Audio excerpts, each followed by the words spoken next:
Jake, we're talking about our favorite underdog plays of the week. We're going to talk about 6 different games. We're going to have another video where we talk about our best favorite bets. But where it stands now, I am 18 and 22. You're 21 and 16. So I'm down 4 units. You're plus 5 units. Overall, if you've been riding all of our picks, you're plus 1. Yeah, you're in the black if you're riding us. That's only made possible by BroThrow not offering any VIG plus 100 on every single bet. Yeah, that's a great point. If you want to sign up for BroThrow and get plus 100 odds from any state in the US, no withdrawal requirements or minimums, you can click the link in the description box below. It's just brothrow.com/YouTube. You can try it for free.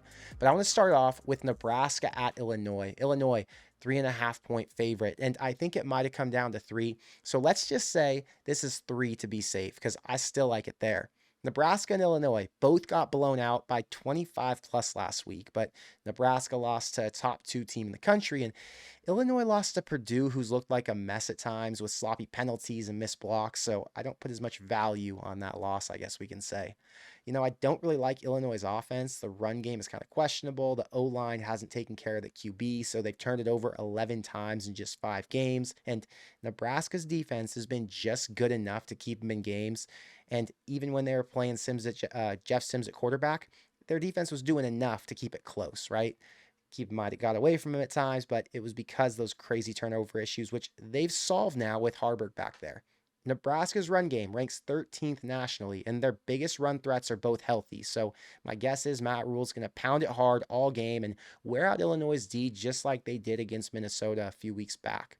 So my biggest fear here is that Nebraska has a kicker who's like 1 of 5 on the year. And if it does come down to a field goal, they might have to go for it. But honestly, I just don't trust Illinois to protect the ball as well as I do Nebraska. So my guess is they'll have to pass it to win. Nebraska may have a turnover or 2. And I'm just not going to overthink this play. I'll take the team with the better defense and give me the points. Yeah, if you're a fan of the run, punt style of football, this is going to be a great game for you to watch. In a game like this, though, where I agree with you, both teams are going to be running the ball, both teams are going to try to out physical the other team.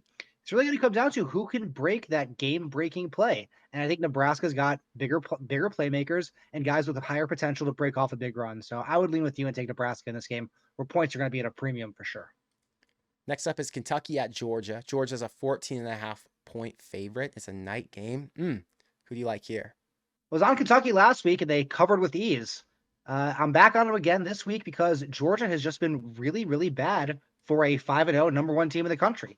They're 0-5 on the season against the spread. Kentucky has looked very, very solid. They looked great against Florida last week. Their defense has been playing amazing. I don't know if Carson Beck is ready for this type of defense that he's going to see. Kentucky's defense is much better than Auburn, and Georgia struggled against Auburn's defense last week. So I think Kentucky's going to keep it close. I don't think they'll win the game, but I think they'll keep it within 14.5 points. I love Kentucky, but I'm afraid to bet against Georgia in a big game because this could be their moment to break out and dominate. But I don't think South Carolina's that good, and they were able to cover. So if I wasn't scared to take Kentucky, I'd probably ride with you. Next up is Notre Dame at Louisville. This is another night game. We know Marcus Freeman is not a fan of the road night games. Plus 6.5 points for the home team. Sounds like a lot. Louisville's only played 5 games with Jeff Brom at this point, but they've been playing great. Now, to be fair, they were projected to be 5-0 at this point, but the fact that they've lived up to the hype says something since they're working with so many new transfers. I love Notre Dame last week. I took them the last 2 weeks, actually. And this is going to be their second night game on the road in the last 7 days. And I know that being a tough team or being a top 10 team and having to play against other tough teams who are going to give you their best game every week is not an easy spot to be in. They were able to escape Duke, and I was really happy because I had them. But Louisville is going to be loud. They're going to want this win bad, and 6.5 is just a lot of points to cover. So I want to take Notre Dame because they're that much better than Louisville in terms of talent, but I'm just going to have to take the points with the home team. Yeah, I don't know so much about this one. I think I lean towards Notre Dame exactly because of that quarterback talent discrepancy. Sam Hartman is such a great player, and Jack Plummer is kind of holding the Louisville offense back, which is crazy to say of how prolific they've been. I feel like with a better quarterback, they could be even better. It seems like he makes a lot of mistakes and is limiting the team. The defense for Notre Dame is way better than any defense Louisville's faced. 6.5 points at home is definitely a tempting thing, but I think I'm leaning towards Notre Dame here, honestly.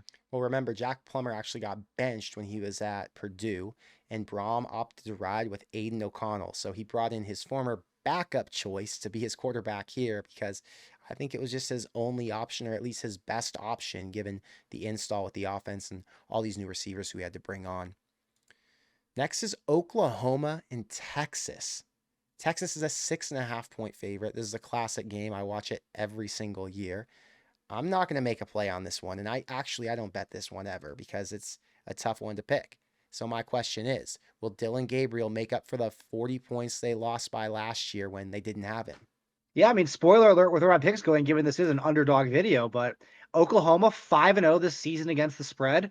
They've looked really, really good on both offense and defense. Head coach Brent Venables, as we know, is a defensive guy. So I think they could really help in this situation. But as you said, Dillon Gabriel is really the X factor. It's night and day, their offense, when they have him versus when they don't last year.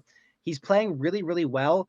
Texas's defense has been very solid, but I mean, Alabama scored points on them. Even Rice got some motion against them. Like, teams have been able to do a little bit of damage against the defense. And I think Oklahoma is going to have no issue in this big rivalry game, getting up, making big plays. As you said, this is their biggest game of the year. Texas is ranked in the top 4 in the country. This could potentially determine a playoff spot. If Oklahoma can win this game and go unbeaten, they'll make the playoffs. It's going to be a very close game. I think this is a game where whoever has the ball last wins. A 60-point over-under kind of implies it's going to be a 30-30 type shootout game. So I'll take the points in this situation, especially in a neutral site game with a team that's already 5-0 against the spread on the season. Let's ride Sooners. Well, if you like Oklahoma to cover, I don't, then I'll probably ride the over in this spot because I love Texas's offense. I know this is a prove-it game for them in the Big 12 because they've got to make a statement since they have beat Alabama and they took down Baylor, but they need to beat a real team. So this is a great opportunity for them to do that. Next is Arizona at USC. USC is having to give 21.5 points, which sounds ridiculous. I just don't understand how the line's 3 touchdowns for Arizona when that team has proven time and time again that they have the offense and all the receiver weapons to cover.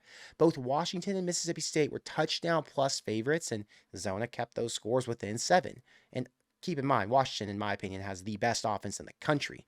USC just gave up 40 to Colorado, and Arizona's got their own weapons, like I said, so I'm guessing they're going to be able to take advantage of a suspect defense the same way Shador and his guys were. Now, next week, this is the key here, Notre Dame for USC, and that's a road game. My guess is they're not going to go all gas since they're going to be able to win this game by 17 comfortably, and if they do get to that kind of 17-point marker, they'll probably slow it down, and Arizona's going to cover again. Yeah, last week USC got out to a huge lead against Colorado, and then they continued to throw the ball and they continued to try to chase stats for the Heisman for Caleb Williams. And I think they're going to be doing that exactly again. I think they might be doing that in almost every game that they get a big lead. Instead of running the ball and draining clock, they're going to say, we're going to keep throwing. We're going to keep trying to get stats, push Caleb towards that historic back-to-back Heisman. And it's going to cost them covers. I mean, their defense is Swiss cheese, and Arizona has been playing pretty well as of late. And they'll be able to put up garbage time points if USC is not trying to win games by as much as they can. So I like Arizona in this spot, getting 3 touchdowns. 2 more at our last game on the slate. We got 2 more high-powered offenses. Ohio State at home having to give 19.5 points to Talia Tagovailoa. Where do you see this one going?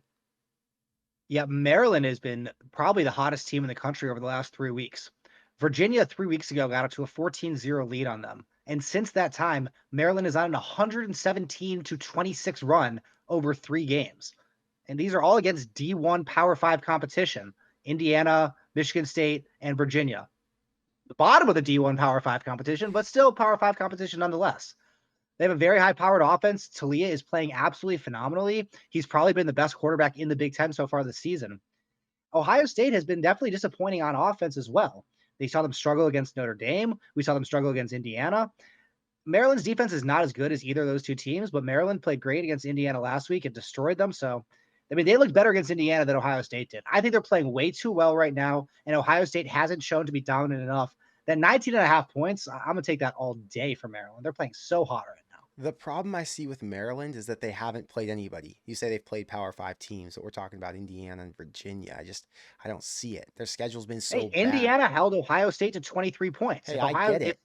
If Ohio State scores 23 points in this game, Maryland's covered. That was what, the first game of the season, second game of the season? I hear what you're saying. I just don't trust that Indiana was a formidable opponent. And Ohio State has now ramped up. Their quarterback's more comfortable, and they're making moves. So the schedule's been terrible. I'm going to double down on that.